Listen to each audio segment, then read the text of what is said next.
Recall that an ethical dilemma is when an individual is faced with at least two courses of action and the decision is difficult. Let's take a look at analyzing ethical dilemmas. In applied ethics, we set out the steps to take when facing ethical dilemmas. In applied ethics, we study the details of the case, identify the relevant criteria, obligations, ideals, and consequence, determine possible courses of action, and decide which action is the most ethical. When analyzing ethical dilemmas, follow these steps. First, identify the facts. Make sure that one has all the facts that are known, not future predictions, not suppositions, and not probabilities.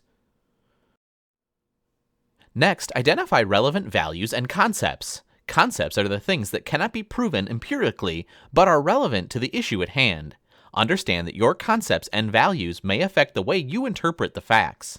Many arguments surrounding ethical issues are really arguments about concepts that cannot be proven. Identify all possible dilemmas and then decide what is the most immediate dilemma. Identifying all dilemmas can help us see that someone's own moral or ethical dilemma is caused by others' actions.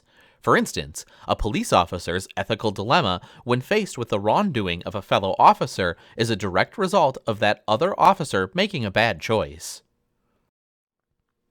Decide what is the most immediate moral or ethical issue facing the individual. This is always a behavior choice, not an opinion.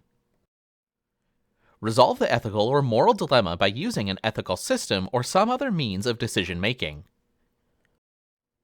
It is important to note that very often the ethical thing to do is clear once you identify the relevant law and/or policy. Although there are instances where the law or policy itself is unethical, in most situations if something is illegal, it's also unethical. Another type of dilemma is when you know what the right thing to do is, but doing it comes at a great cost.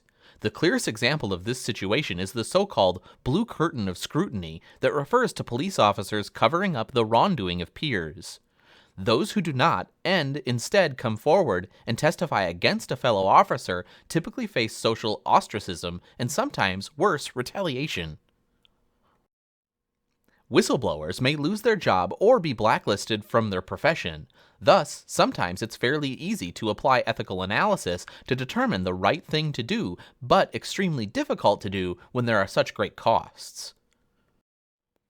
We make ethical judgments, what we might consider right and wrong, using rationales derived from historical and traditional ethical systems.